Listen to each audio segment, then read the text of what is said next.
Hi friends, this is Swapna. Welcome back to my channel smart Telugu house wife. ఎలా ఉన్నారు? ఈరోజు నేను ఇది వ్లాగ్ వచ్చేసి మీకు వెన్స్డే రోజు ఈవినింగ్ ఏముంది, నైట్ 6:49 అయిపోతుంది. సో ఇప్పుడు స్టార్ట్ చేశాను. ఇవాళ వర్క్ రొటీన్ అయితే నేను ఏం చేయలేదండి, ఎందుకంటే మీకు అది యూట్యూబ్ అవార్డు వచ్చింది కదా, దాని యొక్క వీడియో పోస్ట్ చేశాను. సో మెనీ కమెంట్స్ అనమాట. ఆ కమెంట్స్ అన్నీ చదువుతూ మ్యాక్సిమం అన్నిటికీ రిప్లై చేశానండి. కానీ ఇంకా తర్వాత నా ఫోన్లో డేటా కూడా అయిపోయింది. ఇక అది జస్ట్ హార్ట్ కామెంట్ వరకు అయితే పనిచేస్తుంది, కానీ రిప్లై చేసి కామెంట్ రాసి పబ్లిష్ చేస్తుంటే మాత్రం యాక్సెప్ట్ చేయట్లేదు. చాలాసేపు పడుతుంది ఒక్కొక్క కామెంట్కి. సో నేను ఆల్మోస్ట్ 4 o'clockకి స్టార్ట్ చేశాను. 4 నుంచి 6:30, 6 ఆ టైం వరకు కూడా అన్నీ చేసుకుంటూ వచ్చాను. కానీ అంతకు ముందు రిఫ్రెష్ అయినవి ఉంటున్నాయి. తర్వాత నేను స్టార్టింగ్లో నాకు మొదలు పెట్టినప్పటి నుంచి, అంటే ఎక్కడి నుంచి మొదలు పెట్టినా ఆ చివరిలో ఉన్నవి ఉన్నాయి. ఇవన్నీ చేసుకుంటూ వచ్చేసరికి బిగినింగ్లో చెప్పిన వాళ్ళకి ఇక నాకు పబ్లిష్ చేయడానికి, కామెంట్స్ రాసి పబ్లిష్ చేయడానికి కుదరక అన్నిటికీ హార్డ్ కామెంట్స్ చేశాను. సో కామెంట్ చేసిన వాళ్ళందరికీ చాలా చాలా థ్యాంక్స్ అండి. స్టార్టింగ్లో చేసిన వాళ్ళకి నేను రిప్లై ఇవ్వకపోవడానికి కారణం ఏంటంటే, నేను స్టార్ట్ చేసిన టైం నుంచి మనకి కామెంట్స్ అనేవి రిఫ్రెష్ అవుతూ కనిపిస్తాయి అనమాట. ఎక్కడి నుంచి స్టార్ట్ చేసినా అక్కడి నుంచి అలా స్క్రోలింగ్ చేసుకుంటూ వస్తుంటాను, షోమోర్ అనుకుంటూ. అవి ఇక ఒక సర్టెన్ లిమిట్ దాటిన తర్వాత ఇక నా దాంట్లో డేటా లేకపోయేసరికి కుదరలేదు. ప్లస్ నాకు కూడా ఆల్మోస్ట్ 2 to 2.5 hours నుంచి రెగ్యులర్గా చేసేసరికి చెయ్యంతా కూడా పెయిన్ వచ్చేసింది. కానీ వీడియో చూసి మనస్ఫూర్తిగా మెచ్చుకున్న మీ అందరికీ చాలా చాలా థ్యాంక్స్. అందరూ కూడా మంచిగా పాజిటివ్గా ఎంకరేజింగ్గా మీ కామెంట్స్ అనేవి నాకు రాశారు.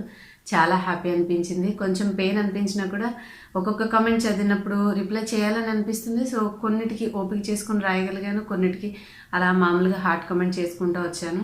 చాలామంది నాకు అప్రిషియేట్ చేశారు. మంచిగా మన యూట్యూబర్ ఫ్రెండ్స్ కూడా అందరూ నాకు కంగ్రాచులేట్ చేశారు. చాలా హ్యాపీ అనిపించింది. ఇంక ఇప్పుడైతే ఇవాళ పెద్దగా వర్క్ ఏం చేయలేదండి, ఎందుకంటే పొద్దున ఇంట్లో పని అయిన తర్వాత ఇక నేను వీడియో పబ్లిష్ చేశాక ఇక కామెంట్స్ చూసుకోవడమే సరిపోయిందనమాట. ఇంకా మా వాడు బోర్గా ఉంది, బయటకు వెళ్తానంటే కాసేపు ఆడుకోవడానికి పంపించాను. వాళ్ళు బయటికి వెళ్ళారు, కాస్త ఫ్రీ అయ్యాను. చల్లగా ఉంది కదా, స్టిల్ వెదర్ అయితే చాలా కూల్గా ఉందండి. ఇంకా కూల్గా ఉంది. నేను పని చేశాక ఇక మీ మంచి మంచి కామెంట్స్ చదివితే నాకు ఈరోజు అంతా అయిపోయింది. సో వర్క్ అనేది అయితే షూట్ చేయడానికి నాకు కుదరలేదు. మార్నింగ్ చేసేసాను. చాలా క్లైమేట్ చల్లగా ఉండడం వల్ల బట్టలన్నీ కూడా మిగిలిపోయినవన్నీ నేను క్లియర్ చేసేసుకున్నాను ఇవాళ, ఆరకపోయినా. అవి ఏం చేస్తానంటే, ఉన్న వాటిని ఇంట్లో మనకి పురికోసాన్ని తాడు దొరుకుతూ ఉంటుంది కదండి, అది ఎప్పుడన్నా మేము ప్యాకింగ్ కొన్ని వస్తువులు చేసినప్పుడు మనము కట్టుకుంటాం కదా, సో అప్పుడు చాలా రోల్ మిగిలిపోతూ ఉంటుంది అన్నింటినీ ఉప్పదీసిన తర్వాత. సో అది కవర్లో ఉంచుకొని దాన్ని ఒక 2 లైన్స్గా స్ట్రాంగ్గా చేసేసి ఇంట్లో కిటికీ గ్రిల్స్కి అటు ఇటు కట్టేసేసి ఇంట్లో హాల్లో ఆరేసేసి ఫ్యాన్స్ వేసేస్తుంటాను అనమాట. వర్షాకాలమైనా వర్షం పడి చల్లగా ఉన్నప్పుడు బట్టలు ఆరలేదంటే నేను అదే టెక్నిక్ చేస్తూ ఉంటాను. ఒక బయట వరండాలో ఆరేసినట్టుగా ఈ హాల్లో ఆరేసేస్తాను. సో నైట్ అంతా ఫ్యాన్ వేసామంటే కొంచెం గట్టిగా మందంగా ఉన్న బట్టలు తప్ప ఆల్మోస్ట్ మిగిలినవన్నీ ఆరిపోతాయి. తెల్లారాక కాసేపు ఒకసారి తిరిగేసి, లేదంటే మనం ఫ్రీగా ఏదైనా బెడ్ మీద వేసినా, లేదంటే బయట ఎండ వచ్చినప్పుడు ఒట్టిగా ఆరేసుకున్నా కూడా తొందరగా ఆరిపోతాయి. సో మీరైతే ఏం చేస్తారో చెప్పండి. నేనైతే అదే పని చేస్తానండి. ఇదే కాదు, ఎప్పటి నుంచో చిన్న ఇల్లు అయినా సరే కొంచెం లైన్స్ ఎక్కువ కట్టుకునేదాన్ని. ఇంకా పిల్లలు మనం తిరగడానికి ఇబ్బంది అనిపిస్తుంది, కానీ ఇంకా బట్టలు అనేవి ఆరకపోతే బయట ఇక ఆరేసుకునే పొజిషన్ ఉండదు కదా, ఈ పని చేస్తుంటాను. మెషిన్లో డ్రై చేస్తాను కాబట్టి మనకి చుక్కలు కారుతాయి అనే భయం ఉండదు. సో ఫ్యాన్ వేసేసుకున్నామంటే కమ్మగా ఆరిపోతాయి. ఇవాళ అయితే వర్క్ రొటీన్ ఏం లేదు కదండి. మీకు నేను కొన్ని పనులైతే మనం కొంచెం ఉపయోగపడే ఏమైనా చెప్పుకోవాలి అంటే, నేను మీకు ఏం సజెస్ట్ చేయగలనంటే, మీరు మనం రైస్లో, కూరల్లో అల్లం వెల్లుల్లిపాయ పేస్ట్ ఎక్కువ వాడి కొంచెం చారు కానీ, సాంబార్ కానీ, లేదంటే సూప్స్లో కానీ మిరియాల పౌడర్ ఎక్కువ వాడామంటే ఇలా బాగా చల్లగా అయిపోయినప్పుడు మన బాడీలో వేడిని పెంచడానికి బాగా హెల్ప్ అవుతాయి అనమాట. ఏంటంటే మనము డైట్ని, మనం తీసుకునే ఆహారాన్ని మన కాలానికి అనుగుణంగా మార్చుకుంటూ ఉండాలి. సడన్గా క్లైమేట్ చేంజ్ అయినప్పుడు మనం మాత్రం ఏం చేస్తాం, ఆ కాఫ్ నుంచి వాటి నుంచి రిలీఫ్ పొందాలి, మన కొంచెం బాడీలో హీట్ మెయింటైన్ చేసుకోవాలి అంటే కాస్త వేడివేడిగా నీరు కొంచెం గోరువెచ్చగా చేసుకుని తాగడం కానీ, లేదు వేడి నీళ్ళు కాదు మనం ప్రతిసారి అలా వేడి చేసుకుని తాగలేము అని అనుకుంటే, కొంచెం మనం తినే ఫుడ్లో అల్లం వెల్లుల్లిపాయ పేస్ట్, మిరియాలు, కొంచెం స్పైసీగా ఉన్న ఫుడ్ తింటే అది బాడీలో హీట్ పెంచుతాయి కదా, మనకు కాస్త క్లైమేట్ తట్టుకునే టెంపరేచర్ అనేది ఉంటుంది. కాఫీ టీలు అలవాటు ఉన్న వాళ్ళు ఎక్కువగా ఈ అవే ప్రిఫర్ చేస్తారు, ఎందుకంటే వాళ్ళకి ఆ చల్లదనానికి అవే తాగాలనిపిస్తుంది కాబట్టి కాఫీ టీలు తాగుతూ ఉంటారు. పాలైనా సరే పిల్లలకి కొంచెం మరీ చల్లగా చేయకుండా కొంచెం గోరువెచ్చగా చేసి కొంచెం మిరియాల పొడి వేసేసారంటే, వాళ్ళకి వేసే బూస్ట్లోనో కాంప్లైన్లోనో కనపడకుండా కలిపేసేసామంటే తాగేస్తారు.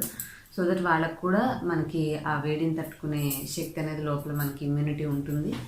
ఇంకా చిన్నపిల్లలు అయితే కాళ్ళకి సాక్సెస్ వేసే ఉంచండి, కొంచెం 2 to 3 pairs ఎటు వాళ్ళ ఎక్స్ట్రా ఉంటాయి కాబట్టి ఏ రోజుకి ఆ రోజు వాష్ చేస్తూ కాళ్ళకి సాక్స్లు వేసేస్తే బాగుంటుంది. ఇంట్లో పెద్దవాళ్ళు మనమే సాక్స్లు వేసుకుని తిరుగుతున్నాం, ఇంకా వాళ్ళకి వేయకపోతే కష్టం కదా.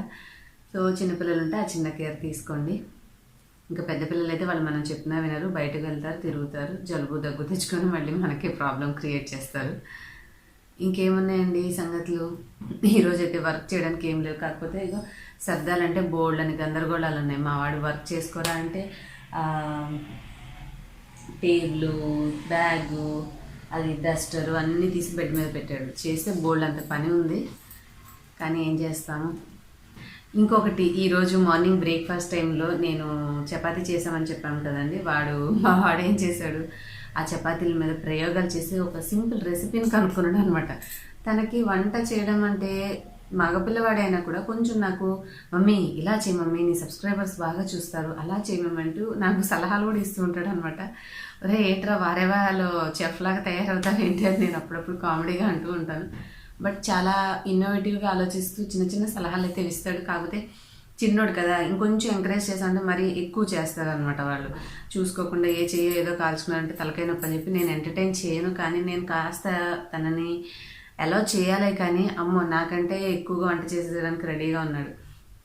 ఎప్పుడో ఒకసారి ఒక వీడియోలో వాడు చపాతీ చేయడం చూపించాను, అప్పటి నుంచి నన్ను చపాతీ అయితే ప్రశాంతంగా చేసుకునేవాడు. నేను ఒక్కటి రుద్దుతాను. మార్నింగ్ బ్రేక్ఫాస్ట్ టైంలో ఎంత హడావుడిగా ఉంటుందంటే, ఏదో గబగబా కానిచ్చేసి బాక్సులు సర్దుదామంటే ఆ చపాతీ తీసుకుంటాడు, ఆ ప్యాన్ ఎక్కడ కాలిద్దో లేదంటే ఆ గరిటె ఎక్కడ పైన వేసుకుంటాడని భయం ఉండేది. ఆయన కూడా గందరగోళం చేసేసి ఏదో ఒకటన్నా చేస్తానని ఇద్దరు రుద్దేస్తారు. ఇవాళ నాకు మార్నింగ్ ఒక కాల్ వచ్చిందండి, వేరే ఏదో కాల్ మాట్లాడుతున్నాను. సో టిఫిన్ చేయాల్సింది పక్కన పెట్టేసేసి కొద్దిగా అట్లా పక్కకి వెళ్ళేసరికి నేను లేను కదా, చక్కగా వాళ్ళే తీసేసుకుని రకరకాల ఆఫ్రికాలు, అంటార్కిటికాలు ఇవన్నీ తయారు చేస్తారనమాట. ఆ క్లిప్ కూడా మీకు నేను ఈ వీడియో తర్వాత యాడ్ చేస్తాను, చూడండి.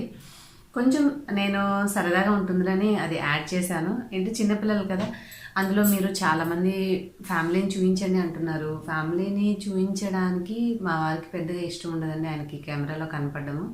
అంటే ఒకసారి ఒక కామెంట్ చదివాను, ఏమో చూడగలిగినంత అందంగా ఉండరేమో అని అన్నారు. అలా ఏం కాదండి, జెంట్స్ కంటే అందరికీ పబ్లిక్గా షో చేయడం కొంతమందికి నచ్చుతుంది, కొంతమందికి నచ్చదు. సో అందుకని తన ఎదురుగా అయితే కెమెరాకి రారు. ఇంకా పిల్లలు అంటారా, పిల్లలు అంటే పాప కొంచెం పెద్ద పాప అయిపోయింది, తను 10th చదువుకుంటుంది కాబట్టి ఇంకా వాళ్ళని పబ్లిసిటీ లాగా చేయడం ఎందుకని నాకు పాపని చూపించడం ఇష్టం లేదు. ఇంకా మీ అందరు ఇంత అడుగుతున్నారు, ఇన్ని కామెంట్స్ నేను ఫ్యూచర్లో చూద్దాం అని పెడుతున్నా కూడా ఇంకా ఏదో కొత్తగా యాడ్ అవుతున్న సబ్స్క్రైబర్స్ అందరూ కూడా వాళ్ళకి క్యూరియాసిటీ ఉంటుంది కదా, ఈవిడ కనిపిస్తున్నారంటే వీళ్ళ పిల్లలు ఎలా ఉంటారో, హస్బెండ్ ఎలా ఉంటారో చూడాలి అని. తనైతే ఇంకెప్పటికీ కనపడండి, నాకు తెలిసి కెమెరా ముందుకు రారు. ఇంకా పాప అంటే పెద్దది కాబట్టి నాకు ఇష్టం లేదు తనని కూడా చూపించడం. ఫ్రాంక్గా నేనే చెప్తున్నాను, నాకే ఇష్టం లేదు, పెద్ద అమ్మాయి కదా తనని చూపించడం ఎందుకని. ఇంకా చూపిస్తే మా బుడ్డోడు ఉన్నాడు కదా, వాడిని చూపిస్తాను. ఏంటంటే ఈ చిలిపి చేష్టలు ఎక్కువ చేస్తాడనమాట. ప్రతి చిన్నది చేస్తానంటాడు, అది కొంచెం నేను కాదు అన్నానంటే అలిగేసి గొడవ చేసేస్తాడు. సో ఒకసారి అంటూ చూపించాక మళ్ళీ వాడు ఇంకా చాలా హైపర్ యాక్టివ్. అది ఒక్కటే భయంతో నేను ఎన్నాళ్ళు వాడిని కెమెరా ముందుకు తీసుకురాలేదు, గందరగోళం చేసేసి నా వర్క్ డిస్టర్బ్ చేసేస్తాడు అనేసి. ఇంకా మీ అందరూ అడుగుతున్నారు కాబట్టి మేబీ ఒక రోజు చూస్తాను, ఒక వీడియోలో ఈ రోజు వీడియోలో కొంచెం కనిపిస్తాడు. బట్ ట్రై చేస్తాను, కుదిరితే వాడిని కూడా చూపించడానికి. అట్లీస్ట్ మీ అందరూ మా అబ్బాయిని చూపించినందుకనే హ్యాపీ ఫీల్ అవుతారేమో. చిన్నపిల్లలు కదా, ఎందుకులే వాళ్ళని అన్న ఉద్దేశంతో ఇంట్రెస్ట్ లేదండి. కానీ అన్ని ఛానల్స్లో అందరూ వాళ్ళ ఫ్యామిలీ అంతా కనిపించడం వల్ల కొంచెం నా మీద కూడా ప్రెషర్ ఉంటుంది. మీరు ఎందుకు చూపించారు, అందరూ చూపిస్తున్నారు కదా అని అడుగుతూ ఉంటారు. అంటే ఇది ఒక పబ్లిక్ ప్లాట్ఫామ్ కాబట్టి హోల్ ఫ్యామిలీ అంతా కనిపించడం అనేది ఎందుకు, మనం చేస్తున్నాం ఏదో వర్క్, కొంచెం టిప్స్, రెసిపీస్, కొద్దిగా ఏదో ఇంట్లో నేను చేసుకున్న కొంచెం పని మీతో షేర్ చేస్తే ఒక హౌస్ వైఫ్గా నేను ఎలా మేనేజ్ చేసుకుంటానో మీకు అర్థమవుతుంది. సో ఆ మాత్రం నేను మీకు హెల్ప్ చేస్తే కొంచెం వర్క్ తెలియని వాళ్ళు కూడా నేర్చుకుంటున్నాము మీ వల్ల అని చెప్పినప్పుడు చాలా హ్యాపీ అనిపిస్తుంది అనమాట. ఫస్ట్లో చాలా గిల్టీ ఫీల్ అయ్యాను, ఇంట్లో పనులు చూపించాలంటే మీరు చేసే పనులు మేము చేస్తున్నాం కదా, గొప్పే ఉంది, యూట్యూబ్లో ఇవి కూడా చూడాలి అనేవాళ్ళు ఉన్నారు, ఇలా చేస్తున్నారా అనేవాళ్ళు ఉన్నారు కామెంట్స్లో. కానీ అది 100,000 ఒక్కళ్ళు అంటారు అన్నమాట. కానీ మిగతా 999 మంది బాగా చేశారు, లేదంటే మీరు చేసింది చూసి నేర్చుకున్నాం అని అంటున్నారు. కాబట్టి ఆ ఒక్క కామెంట్ పట్టించుకొని ఫీల్ అవ్వడం ఎందుకులే, నేను క్యాజువల్గా తీసుకుంటాను. బై గాడ్ గ్రేస్ నాకు ఇంతవరకు నా ఛానల్లో ఎక్కువ నెగిటివిటీ కూడా రాలేదండి. నేను దిగులు పడి బాధపడి మీ ముందుకు వచ్చి చెప్పుకునేంత నెగిటివిటీ అయితే రాలేదు. సో హ్యాపీగానే ఎవరో ఒకళ్ళు ఏదో చిన్నగా మనల్ని డిస్కరేజ్ చేయడానికి, ఏంటి ఇది ఇలా కూడా చేస్తారా నీమో ఏదో ఇలాంటివి అంటూ ఉంటారు తప్పితే పెద్దగా నన్ను బాధించేంత నెగిటివిటీ అయితే నా ఛానల్ ఇప్పటివరకు రాలేదు. వాళ్ళు ఏంటంటే ఏదో రాసేయాలి, పక్కన వాళ్ళని డిస్కరేజ్ చేయాలన్న ఉద్దేశంతో చేస్తారు. కాబట్టి నేను చాలా లైట్గా తీసుకుంటాను, అవన్నీ పట్టించుకోను. మనం ఒక గోల్తో ముందుకు వెళ్తున్నప్పుడు చిన్న చిన్న వాటికి ఊరికే ఓవర్గా రియాక్ట్ అయిపోయి దాన్ని ఇష్యూ చేసుకోవడం నాకు నచ్చదు. కాబట్టి నా ఛానల్ ఇప్పటివరకు ఆ నెగిటివిటీ అని కానీ ఆ బాధ కానీ ఆ భయం కానీ నాకు ఏది రాలేదు. చాలా జాగ్రత్తగా చేసుకుంటూ వస్తున్నాను. సో మీ అందరు కూడా చక్కగా అర్థం చేసుకుంటున్నారు. ఇవాళ వచ్చిన కామెంట్స్లో కూడా అన్నారు 135K వచ్చినా కూడా వితౌట్ నెగిటివిటీ చాలా బాగా చేసుకున్నారు అని. సో మీ కామెంట్స్ అన్నీ చదివేసరికి నా ఫేస్ కూడా చూడండి ఎంత డల్గా ఉందో.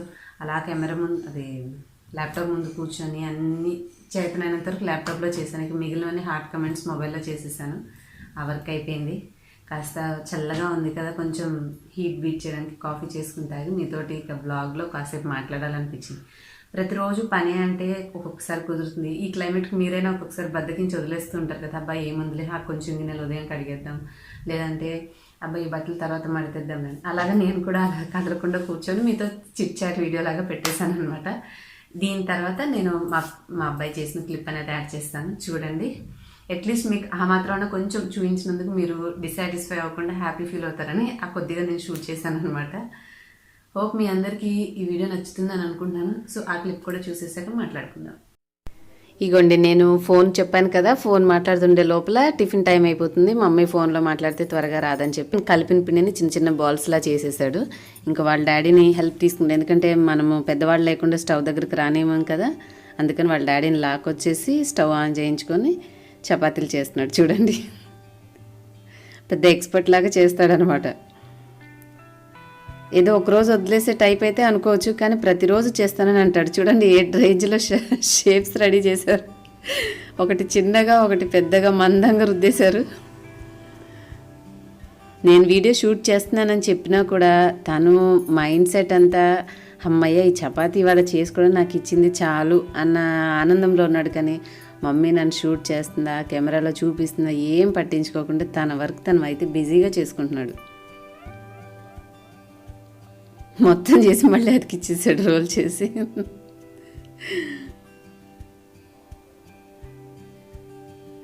తిని చపాతీలు చేసేటప్పుడు మా వాడు ఒక చిన్న సింపుల్ రెసిపీ ఒకటి చెప్పాడండి.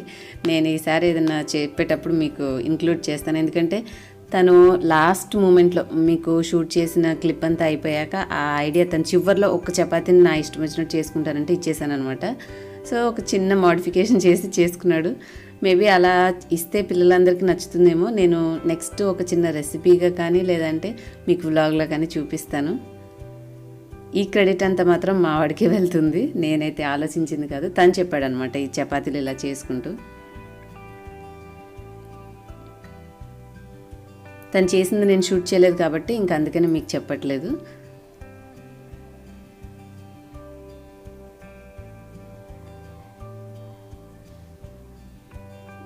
ఏంటో పెద్ద కుకింగ్ ఎక్స్పర్ట్ లాగా చేసేస్తున్నాడు. నన్ను హెల్ప్ అడిగితే నేను చేయనివ్వనని చెప్పేసి వాళ్ళ డాడీని హెల్ప్ పెట్టుకొని చేసుకుంటున్నాడు. అట్లయితే వాళ్ళ డాడీని అయితే ప్లీజ్ డాడీ అని చెప్పేసి ఎట్లయినా ఒప్పించుకుంటాడు. కొంతమంది పేరెంట్స్ అడుగుతూ ఉంటారండి కామెంట్స్లో, మా బాబు కానీ పాప కానీ బక్కగా ఉంటారు, కొంచెం మంచి ఫుడ్ చెప్పండి అని. మనం పెట్టే ఫుడ్ కొంతమంది శరీర తత్వాన్ని బట్టి చిన్న వయసులో ఉన్నప్పుడు సన్నగానే ఉంటారండి. చక్కగా ఫుడ్ తింటే వాళ్ళు పెద్ద అయిన తర్వాత ఆటోమేటిక్గా గ్రో అయినప్పుడు మంచిగానే ఉంటారు చూడడానికి. కాకపోతే వాళ్ళు ఎక్కువగా ఆటలు హైపర్ యాక్టివ్గా ఉంటే పిల్లలకి వాళ్ళకి వంట పట్టదు కాబట్టి అలా బక్కగా అనిపిస్తారు. అంతేకాని వీక్గా కొంచెం దిగులుగా రియాక్షన్ లేకుండా ఉన్నారు అంటేనే మీరు కొంచెం భయపడాలి. కానీ యాక్టివ్గా చురుకుగా ఉంటే సన్నగా ఉన్నా పట్టించుకోవాల్సిన అవసరం లేదు. చూడండి మావాడు ఎంత సన్నగా ఉన్నాడు, కానీ బ్రెయిన్ మాత్రం బాగా ఫాస్ట్గా పనిచేస్తూ ఉంటుందన్నమాట కంప్యూటర్ లాగా. సో బాడీతో కాదండి, వాళ్ళు ఎంత బాగా ఆలోచిస్తున్నారు, ఎట్లా పనులు చేసుకోగలుగుతున్నారు దాన్ని బట్టి మనం అంచనా వేసుకోవాలి. హోప్ మీ అందరికీ ఈ వీడియో నచ్చిందని అనుకుంటున్నాను. నచ్చితే ప్లీజ్ లైక్ చేసి మీ ఫ్రెండ్స్ అండ్ ఫ్యామిలీకి కూడా షేర్ చేయండి. అలాగే ఇలాంటి మరిన్ని వ్లాగ్స్ అండ్ టిప్స్ రెసిపీస్ నా ఛానల్లో చూడాలంటే ఛానల్ సబ్స్క్రైబ్ చేసుకోండి. Thanks for watching. Bye bye.